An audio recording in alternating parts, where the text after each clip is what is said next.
Started. I'd like to welcome you all to our Rare Disease Day webinar and welcome everybody. It's Rare Disease Day in the United States and across the world. And welcome. It's the day of the zebra. The zebra, if you didn't know, is the symbol of rare diseases because generally speaking, when doctors hear hoofbeats, they think horses, not zebras. And with rare diseases, we encourage them to think of zebras and not horses. I'm Amy Leitman. I'm your moderator for this evening's webinar. Welcome, and we'd like to also thank our partners for this evening's webinar, the COPD Foundation and the NTM, the Bronchiectasis and NTM Initiative. It's our pleasure to join with them and welcome you to this evening's webinar and tonight's programming. Today's topic is nutrition, NTM, and bronchiectasis with a very familiar face. You all know her and you've listened to her before. She gives fabulous talks and we're very pleased to have her back. Michelle McDonald, for those of you who have not met her before, is a clinical dietitian and certified diabetes educator at National Jewish Health in Denver, Colorado. She provides compassionate, comprehensive nutritional care to adult patients with various chronic conditions, including bronchiectasis, non-tuberculous mycobacterial disease, cardiovascular disease, chronic kidney disease, chronic obstructive pulmonary disease, gastrointestinal disease, interstitial lung disease, overweight and obesity, rheumatoid arthritis, scleroderma, and diabetes. That's an awful lot. Michelle works closely with multidisciplinary teams of specialty clinics, counseling both inpatients and outpatients, and she's a dedicated nutritionist helping patients to use nutrition and food as a supportive therapy to manage disease and optimize health. Michelle completed a Bachelor of Science in Human Nutrition at Cornell University, a Master of Science in Food Science and Human Nutrition at Colorado State University, and a dietetic internship at the University of Northern Colorado. She's one of our very favorite dietitians, and we're really happy to have her back today. So in the Q&A section, you can type in any questions you have. You type in your question, and you can also send it anonymously by ticking the little send anonymously box. When you're done, you hit send. When the presentation's over, I will start reading the questions in the queue for Michelle to answer. Don't forget, you can find more information about NTM lung disease and bronchiectasis at these websites, ntminfo.org, bronchiectasisinfo.org, and bronchiectasis and ntminitiative.org. You can also catch up on all of our past webinars on our YouTube channel. You can learn more about our organization and sign up for the latest news at ntminfo.org. And we will be recording this evening's webinar and posting it on our YouTube channel at a later date. So if you missed something tonight, don't worry, you'll have a chance to catch up. I'd also like to mention that World Bronchiectasis Day is coming up once again, July 1st, 2023. World Bronchiectasis Day aims to raise global awareness, share knowledge, and discuss ways to reduce the burden of bronchiectasis for patients and their families worldwide. Please join us in spreading the word. You can log on to worldbronchiectasisday.org to find out how you can help us spread the word. Michelle, welcome. Thank you for joining us, and the floor is yours. Thanks, Amy. I'll go ahead and share my screen. I had a woman in clinic a number of years ago who had a rare interstitial lung disease, and she called herself the purple unicorn. So instead of not the horse, not the zebra, but not even the unicorn, but the purple unicorn. So I do see quite a few rare diseases at National Jewish, including bronchiectasis and NTM. And I'm happy to be invited. Thanks for having me. So I was asked to speak on a number of topics for this particular audience. I've listed them here, so I'm going to go through them and speak about each one of them in general. And if there are questions later for a deeper dive, I'm happy to answer those. So the topics are, is there a best diet? That's a question that comes up often. We'll look at protein guidelines. And I've been spending a lot more time, I think, on this topic when I'm in clinic with people. So I think this is a timely topic.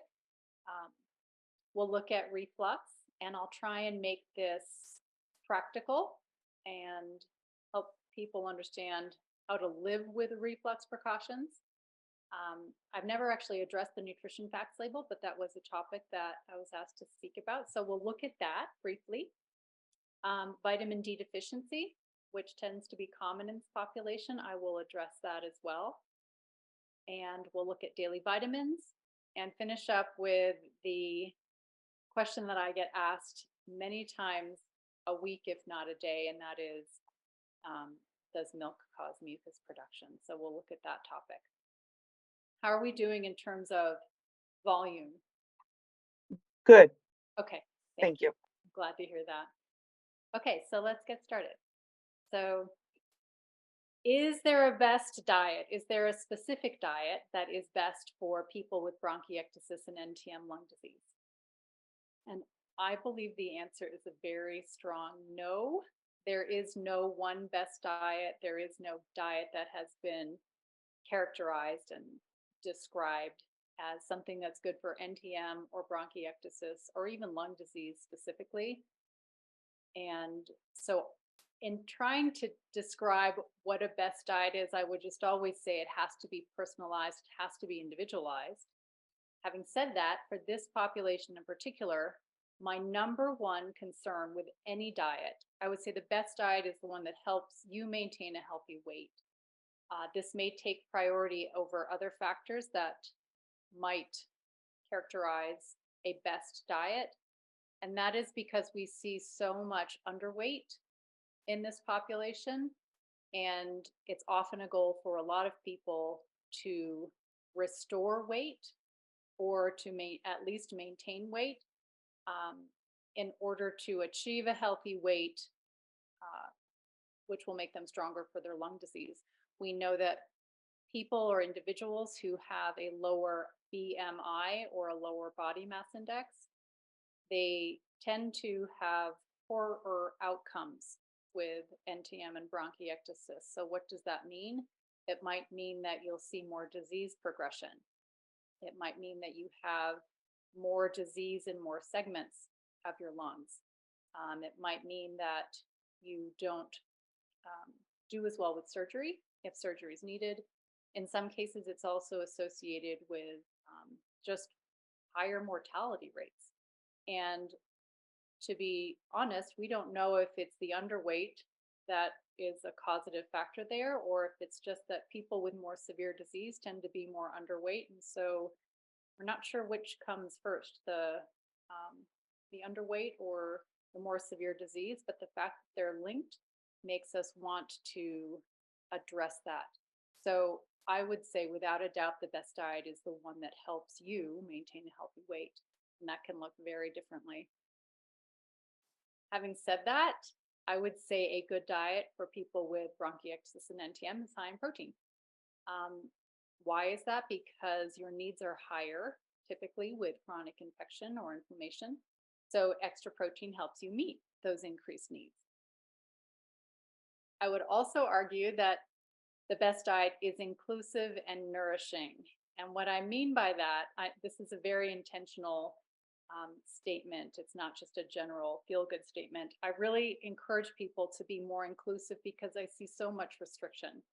So I do encourage you, if you have the inclination to include both animal and plant sources of protein, to include healthy carbs, whole grains, starchy veggies, even an added sugar or two, I'm okay with, especially if you really need to put on some weight. Healthy fats too are okay. And then I put fermented foods in there to give a shout out to some of the probiotic foods that are often lacking in typical American diet. Additionally, I would say a best diet is anti-inflammatory to the extent that it can be, and also help you maintain a healthy weight.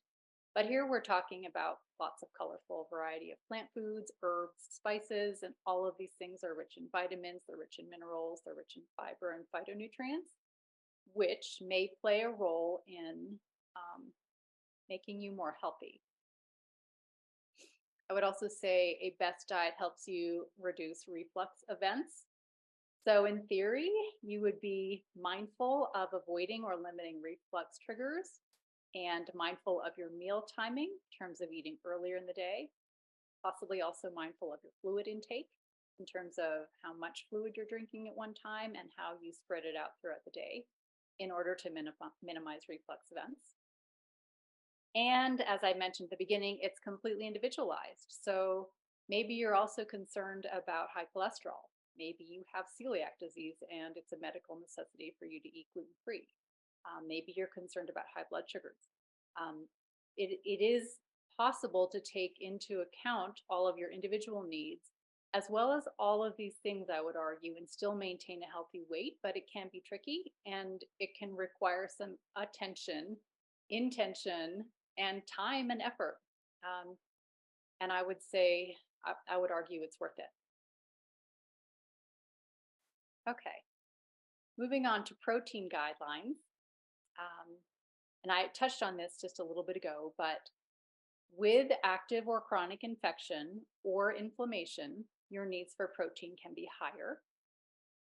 So, and I tried to make this fairly simple, but what I've been emphasizing quite a bit in clinic, because I think it's a practical approach to this, is I will tell people to try to add 30 to 50 grams of protein to their daily diet.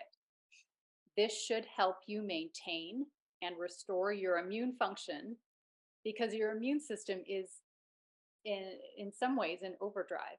It's just working so hard every day and it's turning over. It's going through different cells. It's using nutrients on a higher level because it's working so hard. Additionally, as you get older, and this population tends to be older, say 50 plus, what you'll see muscle loss and strength loss and functional loss that may accompany that. So I think this is a really good, easy approach. It helps guide people and it should help change people's behavior.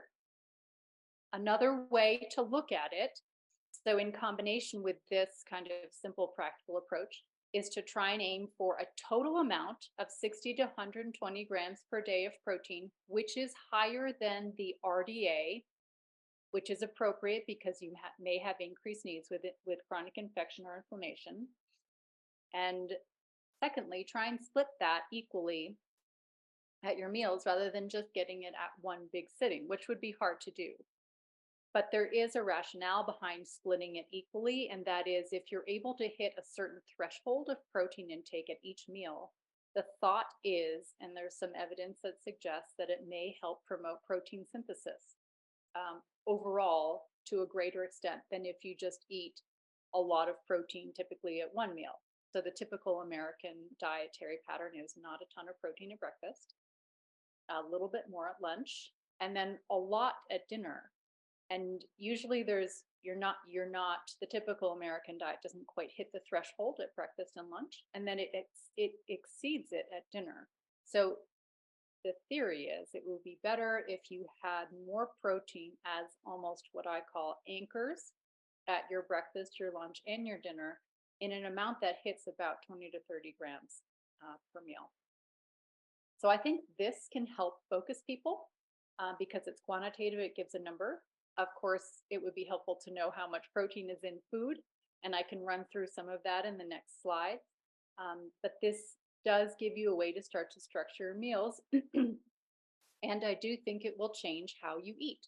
It will cause you to add some higher protein foods, likely to breakfast as well as to lunch. And then extra that you can get in snack is also welcome. So in terms of what to add to breakfast to increase the protein at breakfast, I like to throw some things out there that are not conventional. So I put beans on top. I also put this in alphabetical order because I tend to be slightly OCD. So that's partly why they're in the order that they're in. But I like beans at the top because people don't usually think of beans at breakfast. So what does that look like? I think you could easily have black beans or pinto beans with eggs, for instance. And I would put it with quinoa. So that's like a happy breakfast for me, but it could be a burrito with beans and eggs. And usually in terms of portion size, you want at least half a cup. If you can do a little bit more, that's great too, so that you're getting into the range of 5 to 10 grams of protein with that.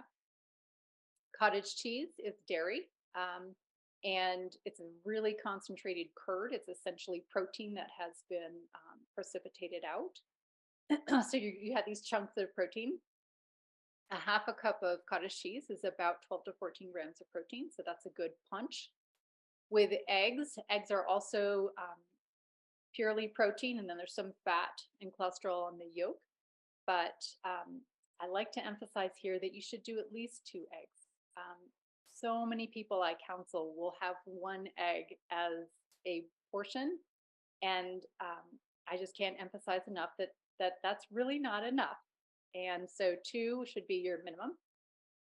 Greek yogurt is another very concentrated form of dairy. Greek yogurt typically is strained so that the protein is more concentrated in it. And if you can get 3/4 of a cup of Greek yogurt, you're going to be in the 15 to 20 gram range of protein just in that serving. Milk is an interesting topic because there is now ultra filtered cow's milk. And there's one particular brand that is popular right now, and it's ultra filtered milk. And so it has a more concentrated amount of protein. It's a higher amount per serving. So that's something to look at. In terms of plant-based milks that are high in protein, soy is going to be good. It's also going to be nearly as high quality as cow's milk. If you're doing any of the other plant-based milks, you might need to get a protein fortified, say almond milk, or other plant-based milk in order to get a good amount of protein in it. So I would look at that. Nuts and nut butters. Most people are familiar with and like almond butter. That's more expensive than peanut butter, but either one is going to be good. And then in terms of nuts, I would argue that all nuts are good, although you will find that some nuts are higher in protein. So almonds, for instance, they're really hard. They don't have as much starch as, say, cashews. So almonds are going to be a good protein source. I think in an ounce of almonds, you're going to get about 6 grams of protein, which that's pretty good. Oatmeal and other whole grains tend to be higher in protein. What you'll find is that with the whole grain comes additional protein in the grain, so that's good. Protein powder, of course, can be used also, and that could be mixed into something like an oatmeal or an applesauce, but it could also just go into something that you're drinking. And then quinoa, I mentioned that with the eggs, beans, that kind of a mix. I just like eggs and quinoa and beans, so maybe you might too, or if you haven't considered it, maybe you could try it. Quinoa is a high protein seed that we think of as a grain. So that's another way to kind of layer in more plant-based proteins. So hopefully maybe I've given some ideas for something new to try. For lunches and dinners, you'll see a lot of similar foods here. Beans are at the top, and I've spread out the different kinds because there are so many different kinds of beans other than black or pinto. So like butter beans or a lima bean, they're super gentle and they go with a lot of seasonings and garlic. People are familiar with kidney beans, maybe white beans or cannellini beans that might go with like a white chicken chili, but beans are fun from a culinary perspective, so I like to promote them. Lentils are down below. They're a different type of what are considered pulses. That's kind of an unfamiliar term, so I left it out. But between beans, chickpeas, and lentils, you've got some plant-based sources of protein that I like to encourage people to include in their diet. And then there's, of course, dairy. So I have cheese on here. And that could just be cheese. It could be cottage cheese. It could be cream cheese, although cream cheese is probably more fat than protein.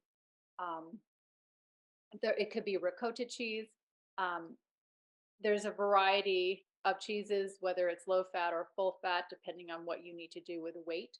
But that's a good way to kind of layer in some protein. I put the chickpeas here. I mentioned that. And then chicken, fish, or meat are obviously the ones that are more common.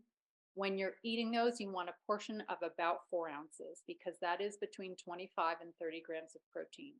And that's about 1/4 of a pound, which for some people is not very big. For other people, it seems like a lot. So if you're not familiar with portion sizes, start to get an idea of what that's like. Maybe when you're at the meat or fish counter, you ask for a pound of, say, salmon, which is what I bought last night. That's a pound is 16 ounces. So 1/4 of that is 4 ounces, which is what we're going for. So like if I'm at the counter buying fish, I'll ask for a pound and then I'll ask them to cut it into 4 pieces. And then I don't have to measure or weigh anything. They've already done it for me. And so I know how many portions I want out of something. So I buy a total amount accordingly. Eggs are on here. Eggs can find a place at the breakfast, lunch, or dinner table. Remember, two, not just one. Lentils are back, quinoa's back, split peas actually are another kind of a starchy protein that are good. And then I threw in tofu here too because it's another concentrated plant-based source of protein. So hopefully some more ideas here too. And then for snacks, you can boil some eggs. That's easy. Again, 2. Cheese is back, so in the form of cheese, cottage cheese. Edamame is a soybean, and that's kind of a snackable. Hummus is a chickpea spread. Greek yogurt is back. Nuts and seeds are back. Nuts and seed butters are back. I threw in refried beans here. Those could go actually for any meal, but don't forget about those. Those are pretty approachable for people in terms of just snacking on. Or putting on a tortilla for a quesadilla or using in a bowl of some kind, but they're pretty versatile. And then I also put protein bars and shakes here. Obviously, people know that there are so many different bar products and supplement products that are available. I was just talking to someone about bars today. Oh, and she wanted just as a side note, she wanted a bar that was relatively high in protein and low in carbs. And we were searching through, and that also did not have like sugar alcohols, which can cause problems. I just looked up the Kind bars, which I sometimes think of them as sweet because they have a chocolate coating on them, but they even had, because of the high nut content, they were relatively high in protein. I think there were 6-ish grams per bar, and then no more than 4 grams of added sugars or carbs, one or the other. And that was pretty reasonable. So there's so much variety out there. I think you just have to kind of start digging to find something you like that works for your needs. So that's a brief scoop on protein. In terms of reflux, or I should actually call it GERD, because GERD and reflux are different, and hopefully I'll make that distinction here. But GERD is an acronym for gastroesophageal reflux disease, a very hot topic in the lung disease area. So gastroesophageal reflux disease is when you have reflux or fluid or food from the stomach backflowing, that's the reflux piece, into your esophagus, into the mouth area that high, and then high enough that it can enter your airways or lungs and contribute to lung disease, infections, and inflammation. So the disease piece comes in because you have complications associated with the reflux. It's not just reflux by itself. You actually have problems as a consequence of it. And those problems could be symptoms, but in this setting, what we're really talking about is that we have a lung issue that's related to it. GERD may be symptomatic, meaning you might have coughing, you might have heartburn, you might have regurgitation, you might have throat clearing. It can also be completely asymptomatic or silent. Okay, in terms of what you should do about it, very simply, you should try and minimize the reflux events, how often it happens, with diet and lifestyle choices. And I would always say that you should discuss how strictly you should adhere to GERD precautions with your doctor, because I think there's a range. You can be more, you can be very strict with it, or you can kind of flex it a little bit. And to the extent possible, I do like people to be able to flex so they can enjoy what they're eating and they don't have to feel like it's another rule or restriction they have to follow. But in some cases, it is really important for you to be more strict than not. So please talk to your doctor about that. In terms of foods to limit or avoid, I try and make this practical and doable. But the first thing I generally start with is just if you have personal foods that trigger symptoms, so if you're symptomatic to some degree, then those should be avoided or limited. And these will vary from person to person. Um, very common personal triggers are things like spicy foods. Um, People tell me alcohol, caffeine are problematic. And so if you eat something and you have consistent symptoms consistently, then for you, that may not be a safe food. So start there. Now, if you are asymptomatic, this won't necessarily apply to you, and you'll be left then just trying to follow the general guidelines. And to make those livable and practical, what I generally say is to start by being mindful of the most potent triggers. And so I would pick alcohol as probably the most potent one, caffeine, carbonated beverages, chocolate, some of the things that we all really like. The concept here is that these foods may lower the pressure in your lower esophageal sphincter muscle, which is your internal muscle at the end of your esophagus that is located near the top of your stomach. If and when these foods are eaten, that pressure of that internal muscle will loosen, allowing then fluid or food from your stomach to come back up, particularly if you're active during the day, or if you're inverting, or if you're just moving around a lot and and that back pressure is allowing things to come up. It's also relevant at night if you are sleeping on your back side or your stomach or even your right side, which on all of those situations, there might be more access for the food to move up or reflux. So in order to live with this type of a recommendation, meaning try and avoid or limit these, there are strategies that you can use to kind of, I guess, enjoy some of these in small amounts, but also mitigate the effects of the reflux that might occur after you consume them. So, very simply, try and moderate your portion. Try and do a smaller portion. Try and drink or eat earlier. Consider consuming these things with starchy foods that almost act like a sponge to kind of soak up the fluid, which will then anchor that food fluid mix in your stomach so that it's less likely to move up. Stay upright after eating or drinking these for as long a period as you possibly can. Try and just do one insult at a time. So, in other words, try not to combine all of these or combine more than one of these. And sleep with the head of your bed elevated.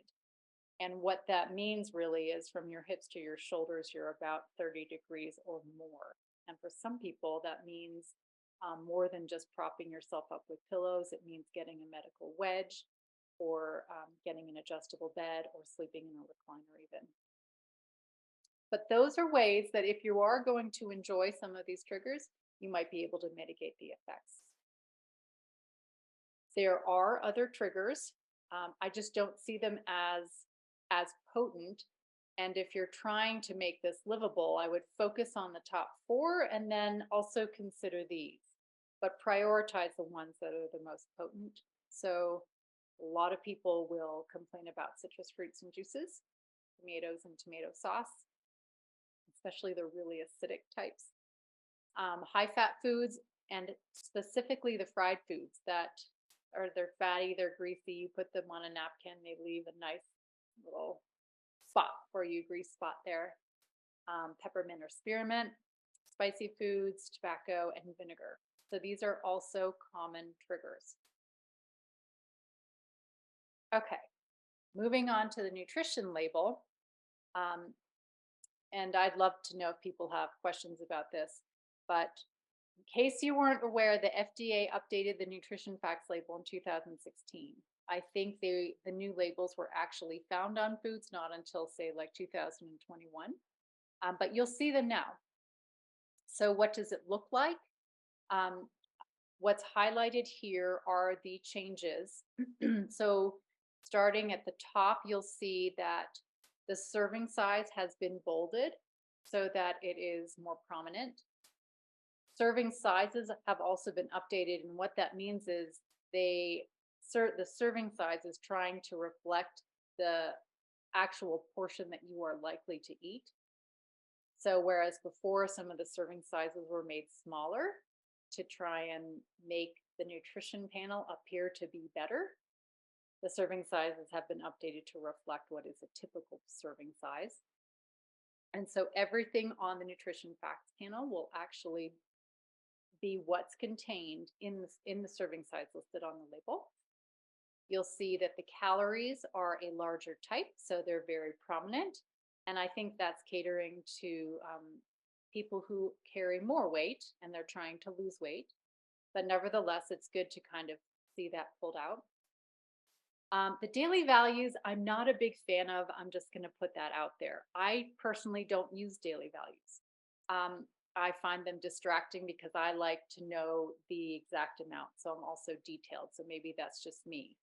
But the daily values are supposed to give you an idea of the percentage of a nutrient that's in the serving size compared to the recommended amount on a 2000 calorie diet. So, if you're trying to limit, say, saturated fat, then it gives you a sense for whether or not you have a high percentage or a low percentage. And just since I pulled that one out, in general, I like to have people kind of limit the saturated fat intake to around 10% or less of total calories. So it gives you that spot check. I think part of the limits of the daily value are that, even if something's high, say the saturated fat, um, if that's where you're getting most of it in a day, then it's not necessarily a problem. So you kind of have to understand how to interpret the daily value in the context of your larger diet to know whether or not it's a problem. But as I mentioned, I'm not a huge fan of the daily values. What I like to look at is the exact amounts. So as referencing the protein guidelines I gave you, I would say that when you're looking at a nutrition facts panel, when you have it, and now you have it on a lot of things, including chicken, fish, and meat when you buy it in a package, you can just look at the amount per serving size.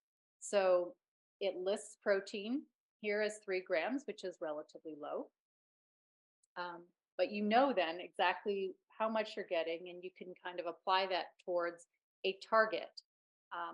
And what I just mentioned here was that if you're trying to apply it toward the 60 to 120 grams of protein a day split between meals, then you can see that maybe this is a relatively low protein food. Moving down the label, there's added sugars. And I actually think this is kind of a nice call out, although it might be confusing. But in general, there are guidelines for added sugars in a daily diet. And a very general guideline is trying to limit your added sugars to 25 to 50 grams per day or less. And added sugars are things not like strawberries or blueberries or foods that have natural sugars.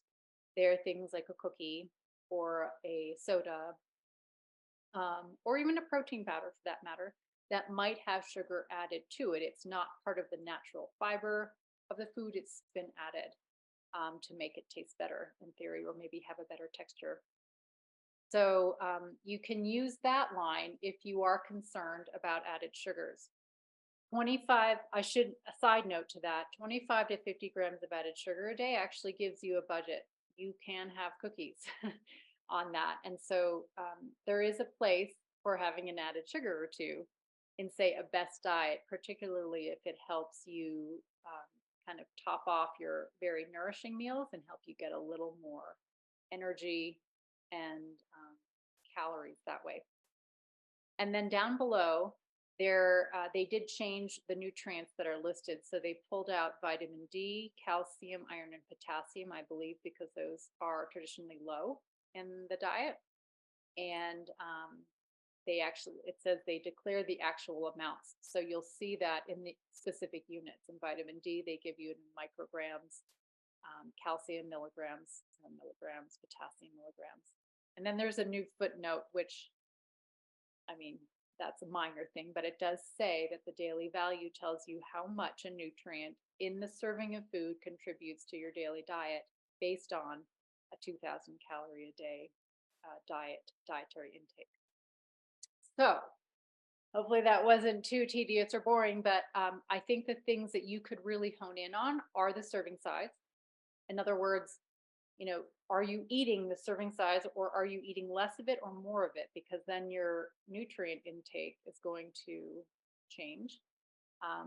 So be mindful of the serving size. Note the calories, particularly if you're trying to gain weight, because we want to be on the higher end. Note the protein, because again, I would argue that a little bit higher is better. And maybe I'll just leave it at that, but hopefully that was helpful. Okay, in terms of vitamin D deficiency, there is a pretty simple definition here. We do define a serum vitamin D of less than 20 as deficiency. In terms of prevalence, it's common in people living with bronchiectasis and NTM-LD.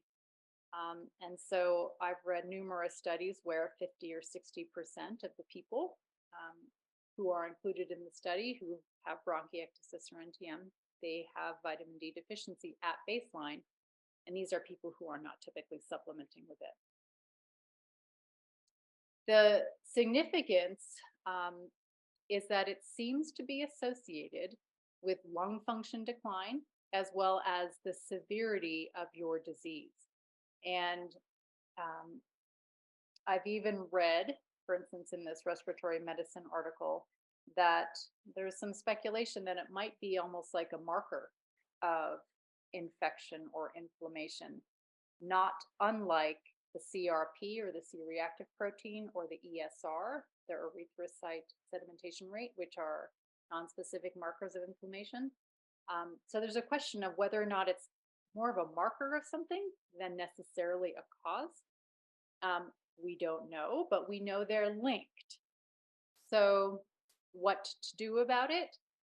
I think there's pretty broad agreement that replacing your vitamin D if you're low, especially if you're deficient, makes a lot of sense.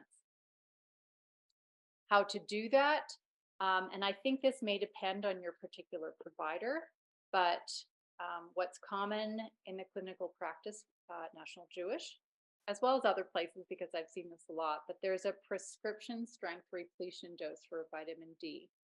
It's 50,000 international units of ergocalciferol, which is vitamin D2, once or twice per week, depending on what your level is at baseline, for about 8 to 12 weeks.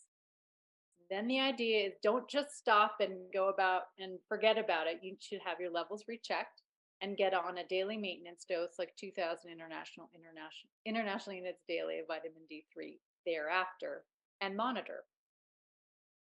You could also take an over-the-counter route, OTC, that's what that stands for. Just you can go out and buy your own over-the-counter vitamin D3 and take about 4,000 units daily for 12 weeks. Again, then get your levels rechecked and get on a daily maintenance dose that may be 1,000 or 2,000 international units of D3 daily thereafter. So these are common regimens right now for repleting. And I think the caveat here is that we're not sure how much this is actually helpful. So we do think it's a good idea to replete a deficiency. However, I think there's even debate about that, because there's debate about what the best level is for vitamin D. But over and above that, a lot of people are supplementing with vitamin D. And so it is unclear if supplementing with vitamin D3 as therapy is helpful. We don't know, but I would argue that it may help, especially because this population it's common to see deficiency in this population. And we know that vitamins tend to have more benefit when levels start low. So the thinking is repletion may help and supplementing may help and likely will not hurt as long as you're not taking excessive doses. And maybe I'll just say here, we do see people who do take excessive doses, meaning they're on a really high amount for a long period of time. A lot of times people don't stop their repletion dose, they just keep going. And then they end up with vitamin D levels that are above the upper limit of normal or what is recommended. And so it is good not to overdo it as well. There are toxicities associated with vitamin excess. Okay, so I did want to give out just some publicly available information on supplements. So USP is a third-party certifier. They list online, I have the website here, supplements that they have checked for quality, consistency, lack of contaminants, digestibility or bioavailability. And so what you'll find is that USP seems to have partnered with, or they test Nature Made brand, they test Kirkland brand. They occasionally will test other brands, like Nature's Bounty happened to be one of the vitamin D supplements they tested. But this is just good information that's out there. It's not proprietary. So with Nature Made, they have a number of different soft gel products. They also have tablets, and I'm okay with actually either one, but I do tend to prefer the soft gels, I think in theory, because those are, there's more of a fat base there. You might absorb it better because vitamin D is a fat soluble vitamin. So there's 1,000, 2,000, 5,000 dosages. And in general, you want to take your vitamin D with food that has fat because in theory, it will increase the absorption of it. Nature's Bounty is one. They have a higher dose soft gel. And then Costco's brand Kirkland also has them. So that's going to be potentially cost effective. So hopefully those can be some good go-tos if you need to or choose to supplement. And I thought I'd mention this since this is a talk about nutrition, that there are some foods that are high in vitamin D, not a lot, but fish and seafood tend to have higher vitamin D content. So the fatty fish. So I put a small serving, 3 ounces of Atlantic salmon, which is what I commonly get at the store because it's cheaper than the wild. And a 3-ounce portion is going to have 450. 3 ounces of rainbow trout, which is also very common here in Colorado, has even more. So it's a fatty fish high in omega-3s and also vitamin D. I put cod liver oil on here. Not that I'm recommending it because it does contain excessive vitamin A, but it is impressive. And some people actually do take cod liver oil for this reason, but you'll see that it has quite a bit in a small amount. But I do caution people against it because you can have vitamin A toxicity with cod liver oil. Egg yolks has a little bit. So you'll see one whole egg here with a yolk has a little bit. There are not a lot of other foods. There are fortified foods, but fortified foods generally have like 100 international units per serving. So it's relatively low. I have seen and read about mushrooms that are irradiated. Supposedly those also have a higher content of vitamin D. My experience with that is somewhat limited, but I had a couple of clients, patients, people that I work with try the irradiated mushrooms and it did not budge their vitamin serum or blood level vitamin D. So I don't recommend the mushrooms because of that one particular experience.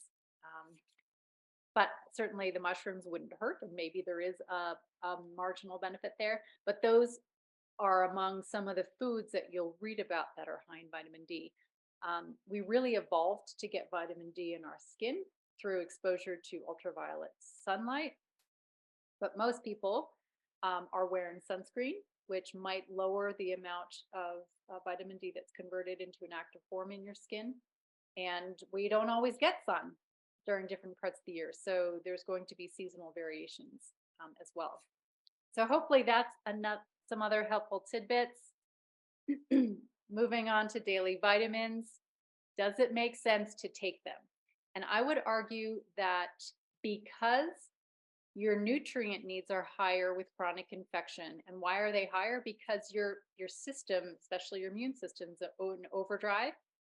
And because, especially when you have acute inflammation or infection or are really sick, you may have losses that occur through your gut, potentially through your urine, just because of the altered metabolism that's taking place and the stress on your system.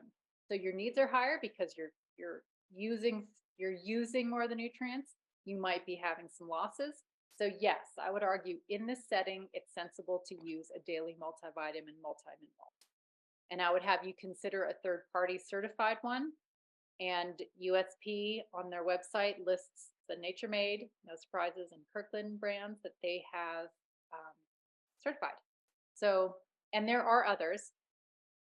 If you're really interested in this and tend to take a lot of supplements and like more detailed information, Consumer Lab is a third party certifier that publishes a lot of information on supplement reviews. But the best way to get the best information is to become a subscriber, which is, I think, $50 or $60 a year. It's super worth it for me. I use their information, but I also try and respect the proprietary nature of it. So I'm not listing all of their top picks because they rely on their subscriber base for their business. But that's out there. Okay, other vitamins to consider potentially are vitamin C. I think this is reasonable to consider. I've listed the RDA there at 75 to 90 milligrams per day. What you should know about vitamin C is that you don't want to take more than 250 milligrams at one time because your body really can't absorb more than that at any one time. So it's hard to find a dose actually that is that low. So you could just take a portion of a supplement, or you could find one that's slow release. The idea is not to exceed more than 2,000 milligrams per day. That is the tolerable upper limit that's recommended by our government. I'm also going to show some foods on here because there are ways to get foods. And I have to admit that I now spend money buying bell peppers because the yellow ones and the orange ones and the red ones, because they're higher in vitamin C. They're a natural source of it and they're sweet. But other vegetables and fruits, and I've just listed some of them here, are also very good sources. So you really can boost your diet to be higher in antioxidants like vitamin C. Additionally, zinc is something that's reasonable to consider. You'll see the RDA there. The recommendation might be 10 to 30 milligrams per day, but not more than 40, because you can take excessive zinc. That can cause GI symptoms. It can actually cause a copper deficiency anemia. That's rare, but it can happen. So both of these, this mineral zinc, this vitamin C, are known to be antioxidants and may be helpful with immunity and respiratory tract infections. I also listed here some foods that are naturally high in zinc. I'm going to promote oysters because I've discovered the dollar oysters on Friday at Whole Foods. And if you grill them with a little oil and a touch of wine and some garlic, it's just to die for. Beef, so an animal protein, what you'll find are the animal proteins tend to be higher in zinc. And then the dairy also is a source. There are other foods, but I just wanted to show you that it is possible to actually get a big dose of these things naturally from foods. And dietitians, I think, are well known for pushing whole foods because there's something about the food that we think is magic. It's not just the minuscule nutrients in there. There's something that's important about the nutrients in the matrix of the food that's magical. That helps, that's synergistic in your body to promote health. So both of these things, the reason I mention them is that they have been shown to possibly decrease respiratory tract infections and also the duration that you might be sick. Typically, we're thinking here like common cold. And the benefits tend to be greater in people who start with baseline levels of lower levels of vitamin C or zinc. So if you're not eating adequately for one reason or another, then you might benefit from supplementation. Okay, finally, The milk and mucus connection. Like I said, this comes up a lot at National Jewish because we're a respiratory hospital. So the question is, does dairy or milk cause mucus? And I'll have to say that most people believe it does. That's the prevailing belief. So in the academic literature in Western medicine, the prevailing belief is that this is a myth. But most people think that drinking milk increases mucus production from the lungs. So I found an article. I found actually a number of articles through our wonderful librarians at the medical library, which, by the way, if you come to National Jewish, you can also engage the librarians and ask them to look up things for you too that are relevant and timely.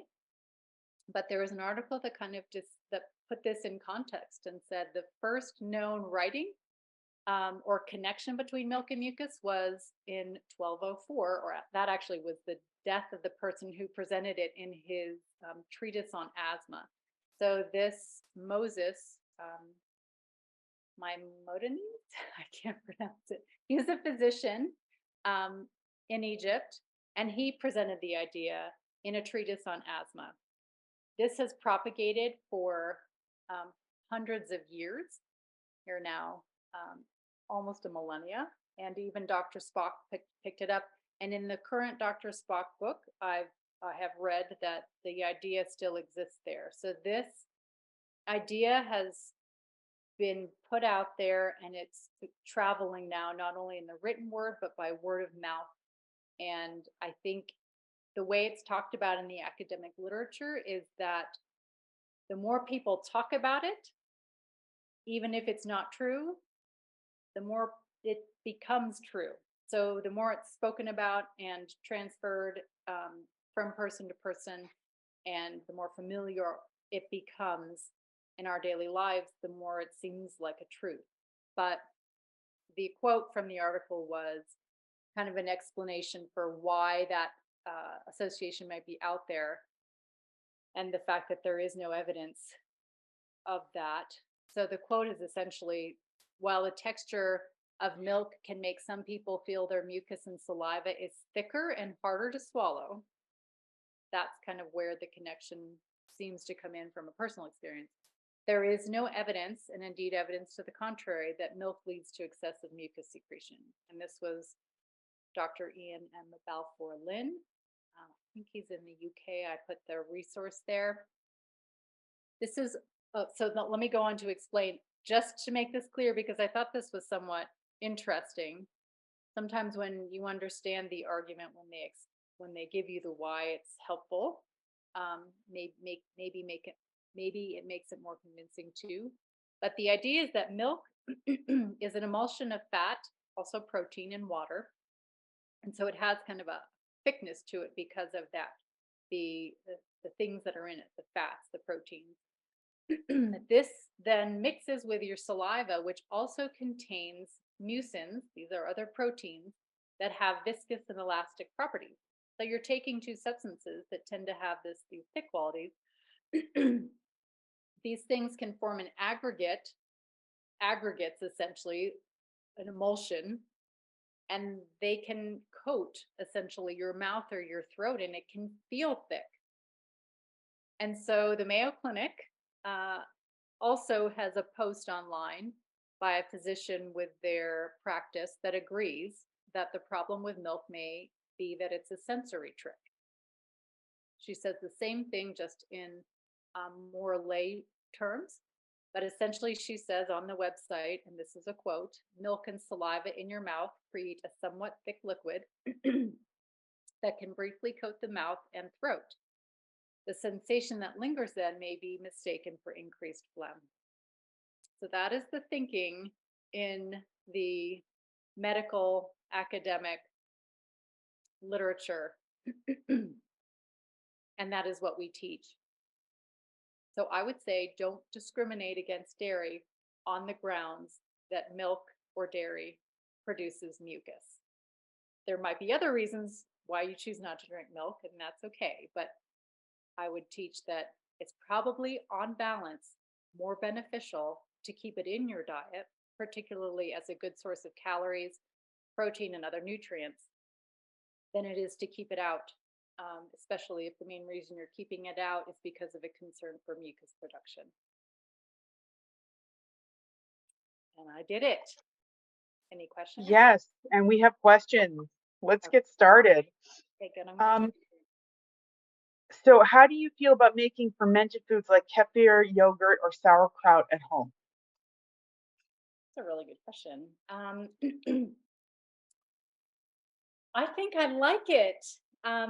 Although, it's like, so I'm just going to admit this up front. I don't have a lot of familiar with doing my own fermented foods. I have a number of close friends, actually two, that do. Um, and one of them is currently making preserved lemons. So I'm waiting to try those. But I have to admit that, so I don't have a lot of personal experience. And I have to admit that I probably have um, a little bit of hesitancy with them because I think, like, well, aren't they spoiled? Are they okay to eat? Like, I don't know.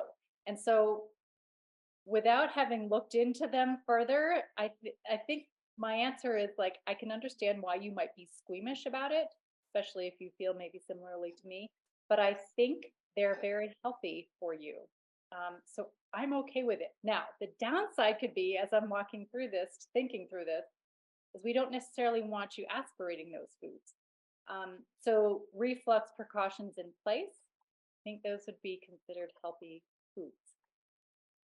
Okay. I have read that the artichoke is a superfood. Do you have any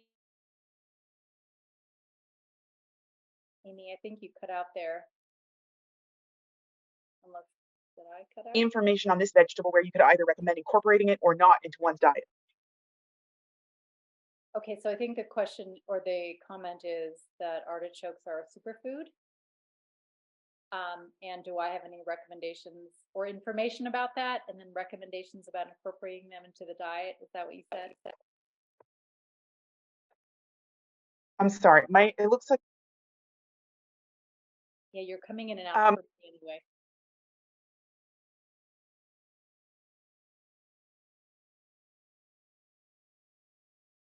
Okay, what do I know about artichokes as we're waiting for you? okay, yeah, we were having some unstable. Okay, here we are. So the question was about artichokes as a superfood. Do you have any information on this vegetable, whether you recommend incorporating it into the diet?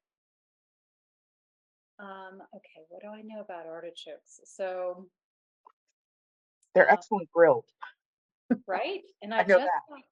I was just watching a program over the weekend actually about boiling the artichoke and then peeling away the outside and taking, I think, the heart of it, slicing it, and then putting oil on it, and maybe a little lemon cheese just as like an appetizer, which looks lovely. I don't specifically know what might qualify the artichoke as a superfood. What comes to mind is that I think it's probably high in prebiotic fibers, so it's high in fiber. Um, every vegetable has its own unique, I would say, profile and personality too, but nutrient profile. And it's going to be high in some things and not as high in other things. And I love the fact that it's kind of an unusual vegetable and it adds variety to a diet. I don't know specifically, other than maybe the fiber, specific types of fibers that I've just mentioned, why it might be called out as a superfood off the top of my head. But certainly it can be boiled, it can be grilled. I like buying the marinated artichokes and putting those Mm, on pizzas, putting them in yeah. salads. So I don't personally do a lot with artichokes, but I'm inspired to.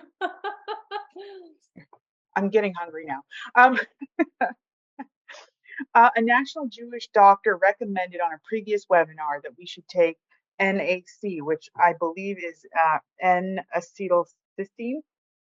Mhm. Um, how is the best way to take this and when should it be taken? Ooh, I don't know.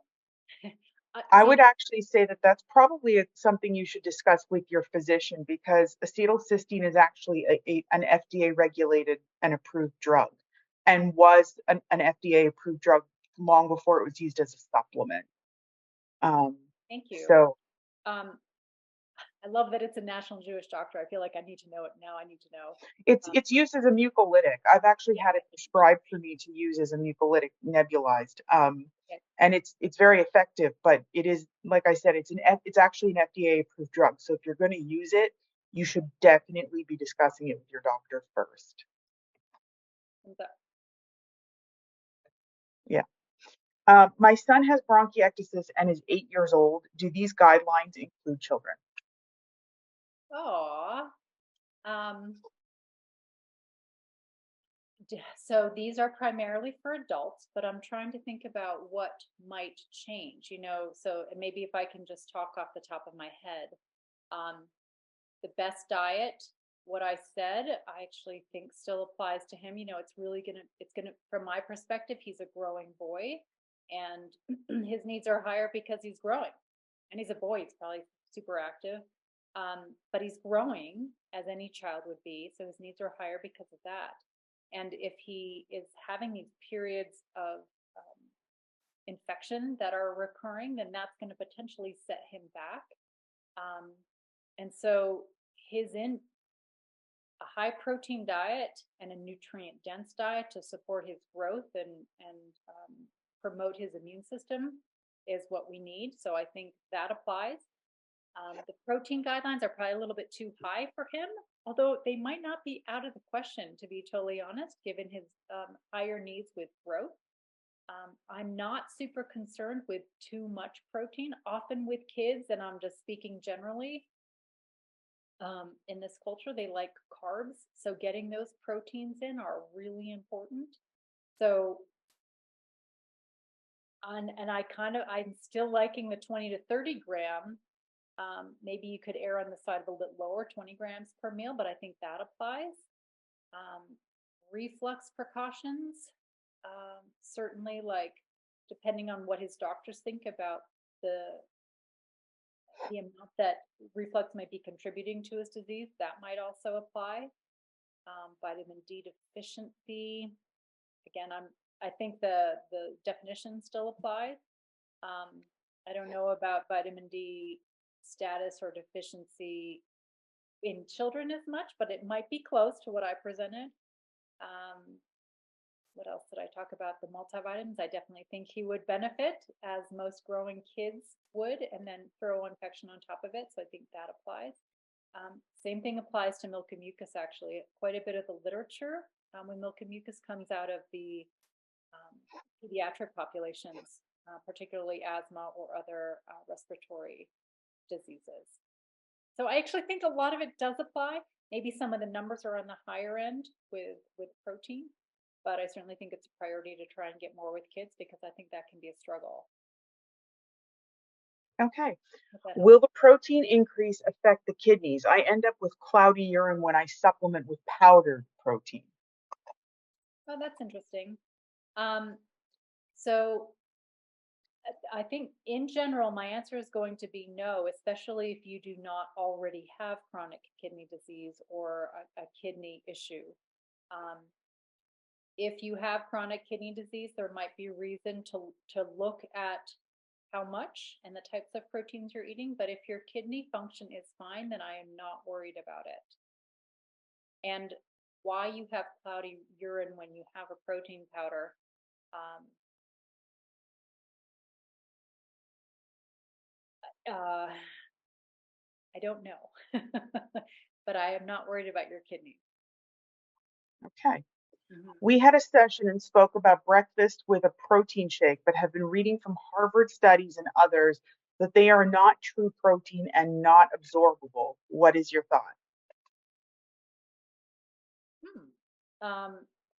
I think my question would be, what type of protein is it? Collagen is thought to be not as good of a protein powder to stimulate muscle growth, um, because of the quality and maybe the absorption of it. I don't know the specifics on that, but in general, whey protein is thought to be better from a muscle building perspective. I don't know if that's the issue. Um, I'm not quite sure. It's a little confusing to me why that statement would be made about a protein powder. The more information would be helpful, actually. Okay. Regarding protein in breakfast, I've never been a breakfast person and GERD occurs and bloating throughout the day. Do you have any suggestions? I'm a coffee and cream person. Thank you. Hmm. Um, so okay, let me unpack that. I heard them say they don't typically eat breakfast. Yeah, and then they have GERD and bloating through the day, and they mentioned that they are a coffee and cream person. That might be on an empty stomach what the culprit is. Thank you. I mean, my first suggestion was going to be I would try and I would try and develop a habit of eating something for breakfast.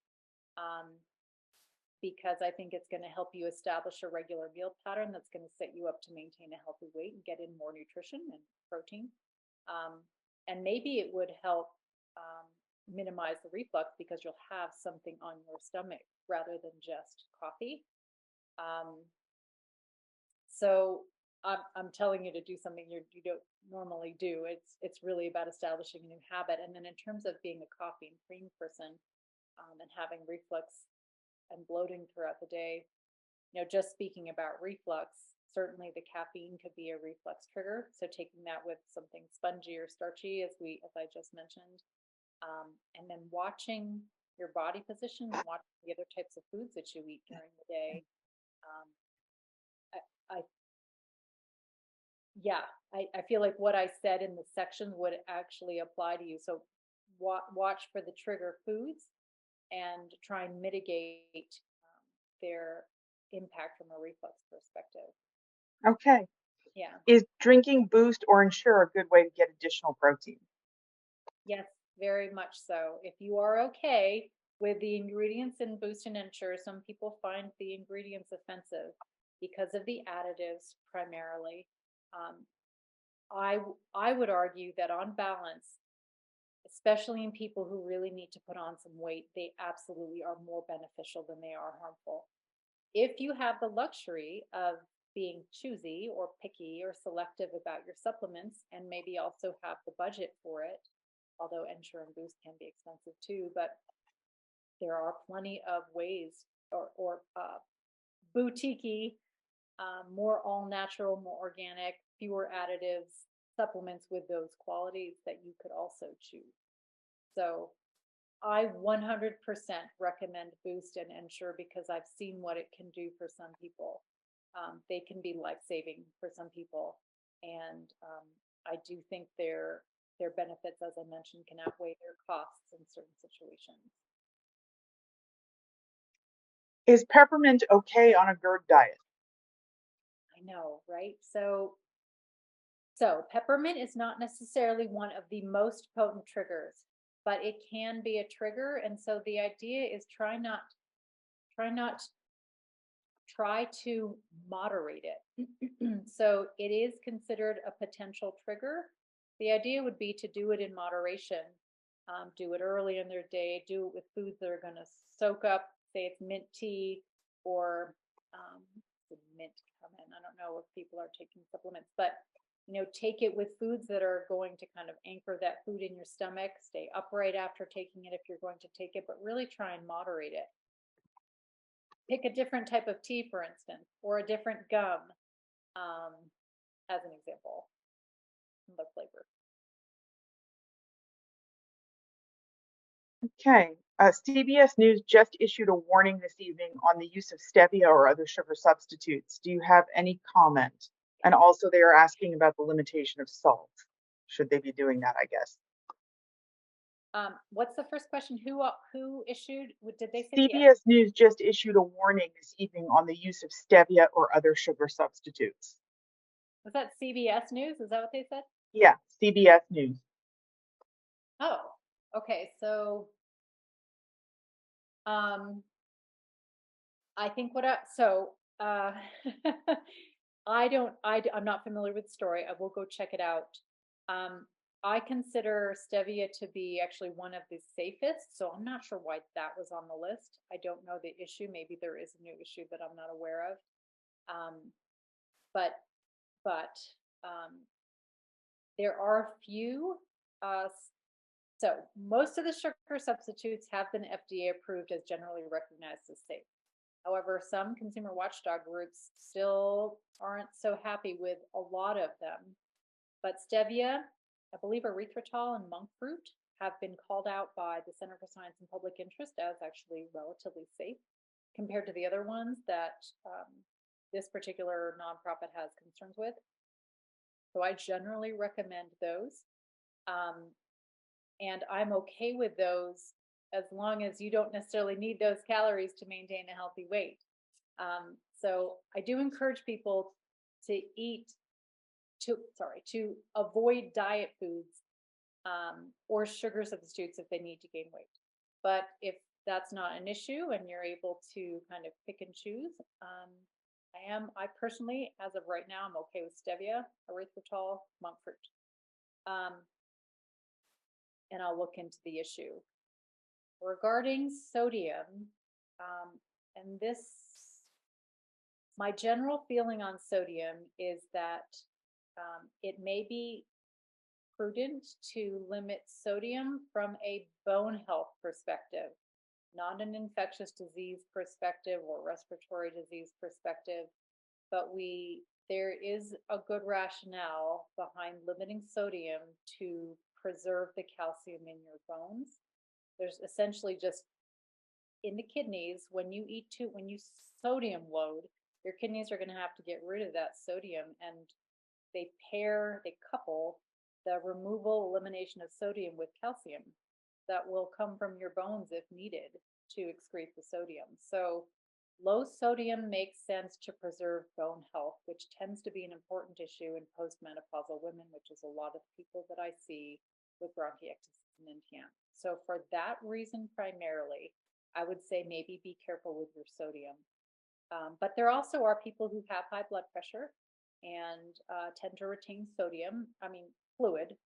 People with high blood pressure who tend to retain fluid. And for those people too, it makes sense to limit sodium as well. And we're looking at, 2,000 milligrams or less a day as a restriction, which is somewhat reasonable. It does take attention and effort and everything, but it's doable. So that's maybe what I'll say on the sodium issue. Okay, the poster clarified that she believes the report said that erythritol that has stevia in it was the issue. Interesting. And up until this point, I have thought that that's been a relatively safe combination. So I don't know what the grievance is, but my interest is piqued. Thanks for the tip. Okay. Next question. We have, can saturated fat really increase your cholesterol? Right. This is debatable right now. So my answer, just very generally, is going to be yes. What you'll and I could talk about all the different scenarios in which this is debatable, but as a general rule, it is still well accepted in the academic establishment in conventional Western medicine, and I still believe this to be true as well, that saturated fat can increase your LDL cholesterol levels and your total cholesterol levels. Having said that, if you're very underweight and have bronchiectasis and NTM, it is less likely that saturated fat is your biggest enemy. And there may be good reason to kind of let go of any prohibitions around total fat or even saturated fat when your priority may be in just restoring a healthy constitution. Okay. What are your feelings about egg substitutes like egg beaters? And also regarding vitamin D supplements, what are your feelings about higher doses for inflammation? Okay, egg beaters for egg substitutes, was that the first Yeah, question? yeah. Um, I'm fine with egg beaters as egg substitutes. Probably the main caution there is that a lot of them have added sodium. So they're very high in salt. They don't have to be, and there are plenty of egg beaters that don't have added sodium, but a lot of them do. So I think that's a discriminating point. What you'll find is there will be less fat and saturated fat in the egg beaters as compared to the eggs. And as long as you can maintain a healthy weight, I'm probably fine with the egg beaters. Um, and then I think that answers that question. Then the question is higher doses, I think, of supplemental vitamin D for Vitamin inflammation. D supplements, higher doses for inflammation. Um, so I don't, I'm not aware of a strong link or strong evidence between higher doses of vitamin D supplementation lowering inflammatory markers or lowering inflammation. There's been a lot of trials for vitamin D that have come out, particularly the VITAL trial, and they actually have failed to show a lot of preventative associations, say, between supplemental vitamin D and cancer or cardiovascular disease, um, among some other things. So I think I'm going to say that's probably not necessarily the strongest reason to take high doses of vitamin D. That's what I think. Okay. We have a couple of questions concerning weight, but in the opposite direction, being overweight. One person is asking, I'm about 30 pounds overweight right now. My pulmonologist says don't lose the weight. I have bronchiectasis and an active NTM infection. What are your thoughts?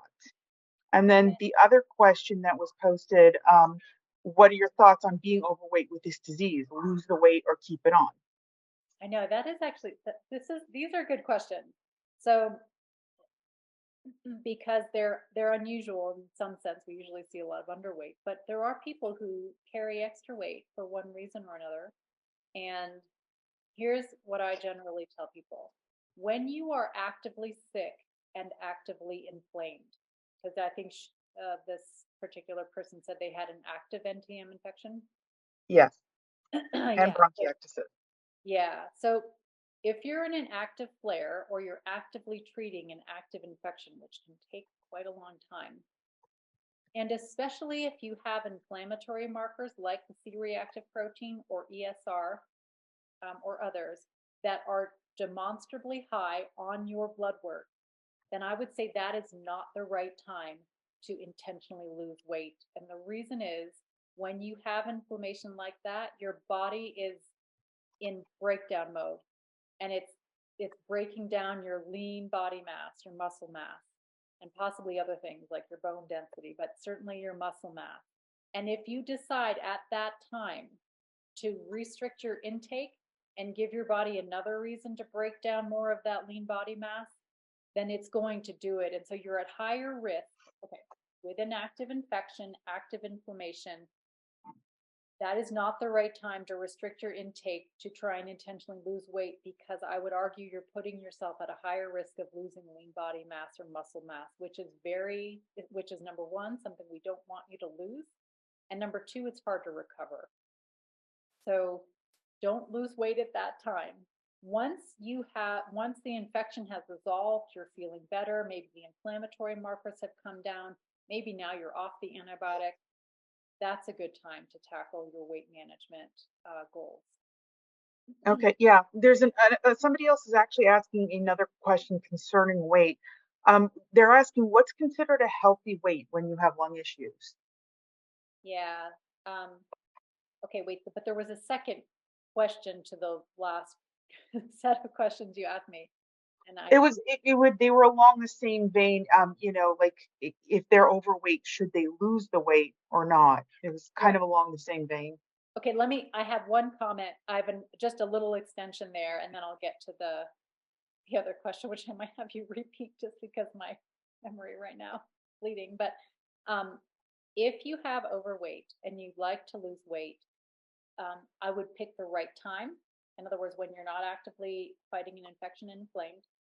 And I would say that reasonable weight loss may be beneficial because there is good evidence that losing weight um, reduces reflux events. So there might be a connection there that may improve your it may reduce the risk from infections and inflammation that may be a result of reflux. So Okay, and the follow-up question that I just read out was, what's considered a healthy weight when you have lung disease? right. So couple maybe criteria, and it's based on BMI, which, you could say is not the most perfect criteria, but with NTM, I want your BMI to be above 18.5. There's also good evidence in the literature from the COPD side of things that a BMI of 21 or even greater than 21 is protective. And so I want you above 18.5 and as close to 21 as we can possibly get you. And those are calculations that you can do if you know your height and the BMI target, then you can figure out the weight that corresponds. But that's my short answer to that. Okay. Next question. Have you heard the theory that any vitamin D vitamins you derive from sun exposure can be washed away in the shower?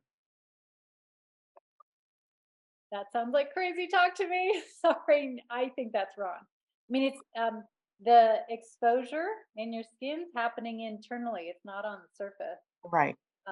So That I makes think sense. that's wrong. I think that's misleading. Yeah. Okay.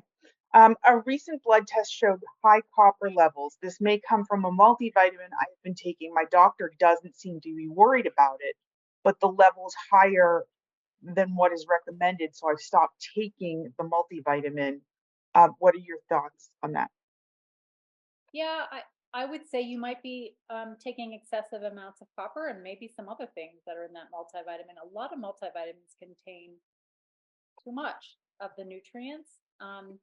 And so I would encourage you to maybe look at what's in your current multivitamin and find one that doesn't have as much.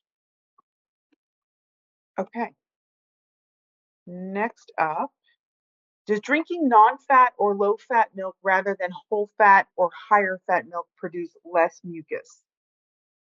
Good question. It has less fat. Well, first of all, I would argue that neither one of them produce mucus, but the lower fat milk might reduce that effect of thickness in your throat or your mouth area. I think it would be a individual, kind of vary by individual. Okay. I often buy a mixture of sprouted alfalfa, radish, fenugreek, and broccoli seeds from a vendor at a farmer's market. Do you think it's safe to eat? And there's actually another question, sort of along the same vein about buying. Hang on, where is it? It was a. I want to say. Hang on one second. I'm scan. Oh, here. Our doctor mentioned bacteria on whole foods can be dangerous for bronchiectasis. Do you have a fruit and vegetable cleansing method that you recommend? So I think those two kind of go hand in hand. You know, the sprouted the sprouting from a local vendor. I don't know what to say there other than maybe you could talk to them about their methods and decide how reliable and safe you think they are. I think sprouting is okay as long as they're not spoiled. um, so I don't know enough about the methods there, maybe even about sprouting. But it sounds like it's okay if it's done responsibly. Um, Regarding the bacteria on food, um, sorry, and the question or the comment was that their doctor recommended they should Yeah, not. their doctor said that bacteria from whole foods can be dangerous for people with bronchiectasis. And do you have a recommended vegetable or fruit washing Yeah, suggestion?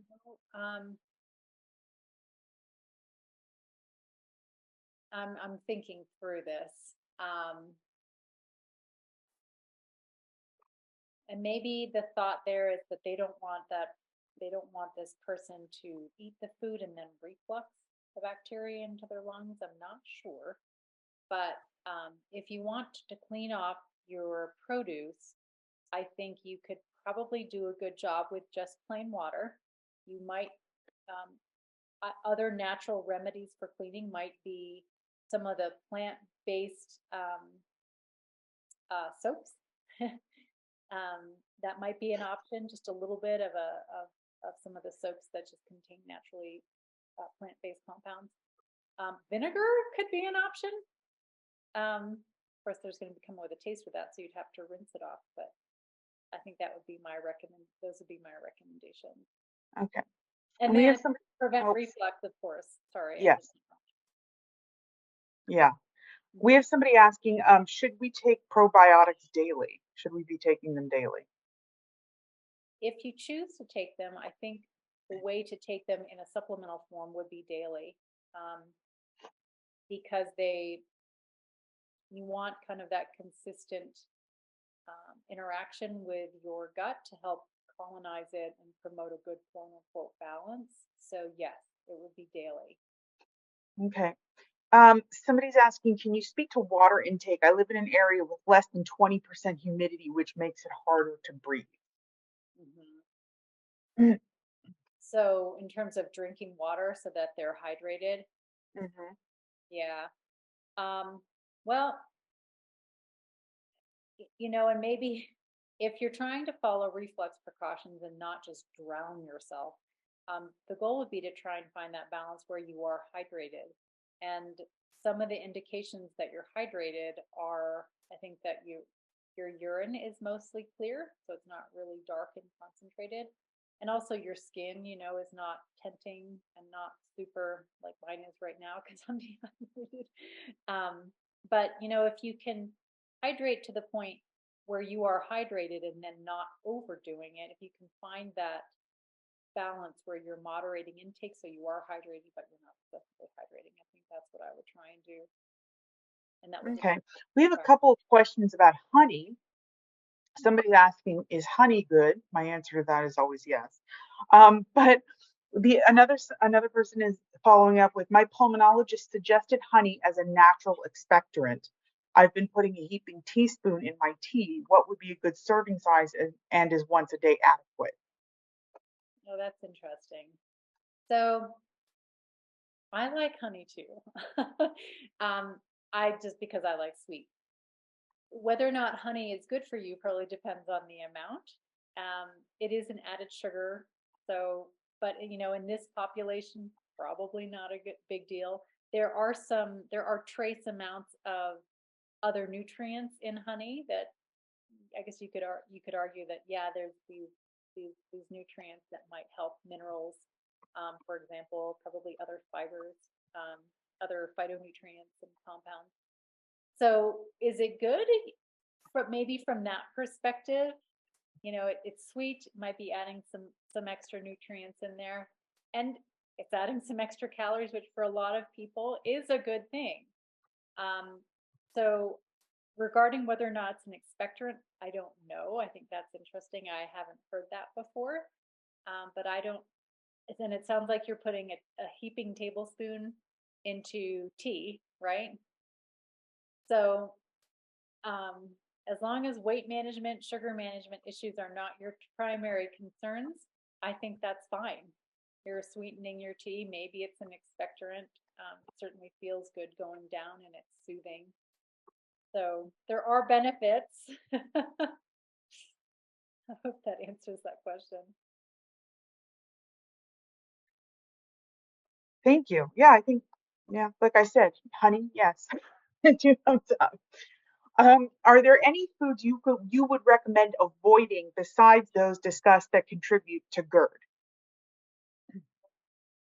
Hmm. Um, I mean, it's hard to know without knowing you as an individual or knowing anyone as an individual and what their concerns and preferences might be. Um, I generally want people to be as inclusive as possible in this population. So I want to kind of leave it there. So the answer Okay. is Yeah. I have MAC as well as chronic lymphocytic leukemia. Is there any additional information you'd give me regarding nutrition, or would I just use the information you gave me today? And also, thank you for the webinar. You're welcome. I don't know that much about chronic lymphocytic leukemia. So I'd actually have to look into that, especially if I were working with you individually. But I do think there's a good chance that the recommendations I gave today still apply. Okay, thank you. Mhm. What time would you suggest eating regarding when you said to eat and drink earlier? 2 to 3 hours before bed, and that means all your fluid for the most part and all your food stops at that time. Okay.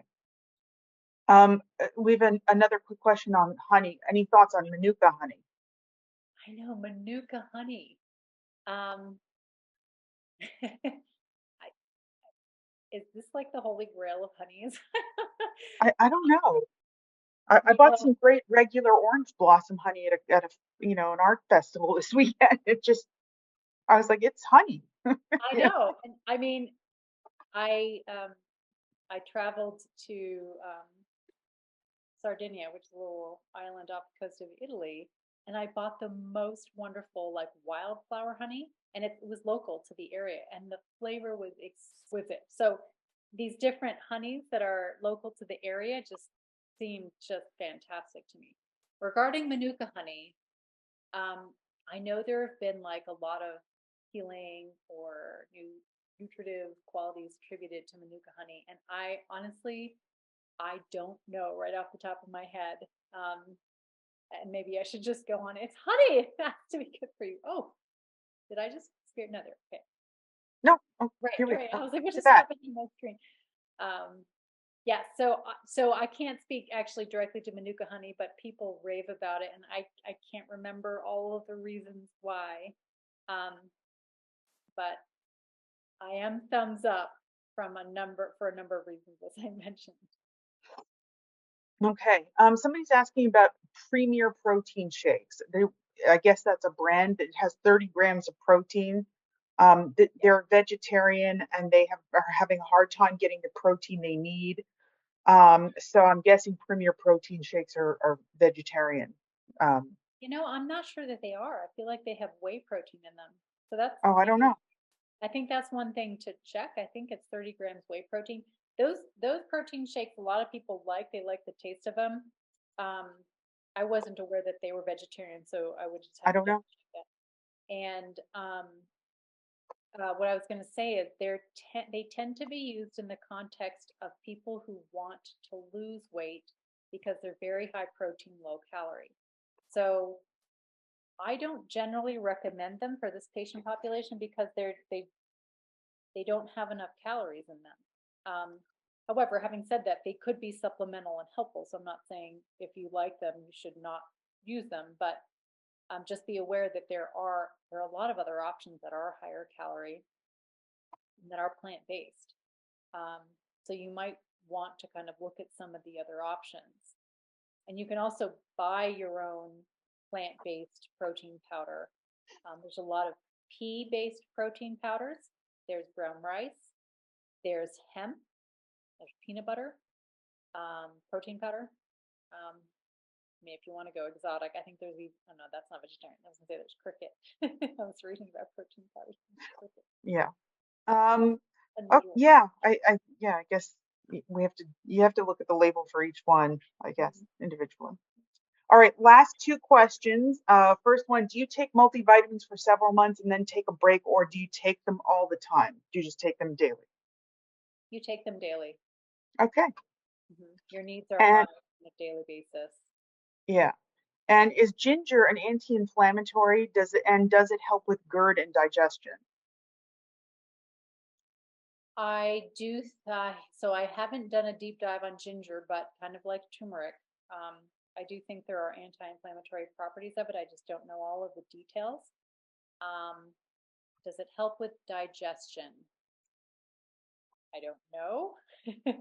I don't know the details on ginger, I guess. I don't feel like I can speak super confidently, but I do like it as a root. I do like it as something that will add to your diet. Oh, you asked, does it help with GERD? Um, Again, not that I'm aware of, to be honest. So I don't think it will hurt you taking it. Um, Certainly, people use it for nausea. Um, and just other motion sickness kinds of upset, I don't think it will hurt from a GERD or GI perspective. May help, but I don't know the details. Okay. That we have reached the last question, ladies and gentlemen. Michelle, you have stayed far longer than anticipated, and thank you very much, everyone. Thank you so much for joining us for a Rare Disease Day webinar. Michelle, thank you for another wonderful presentation, and we're looking forward to having several more this year, which we will be announcing in the near future.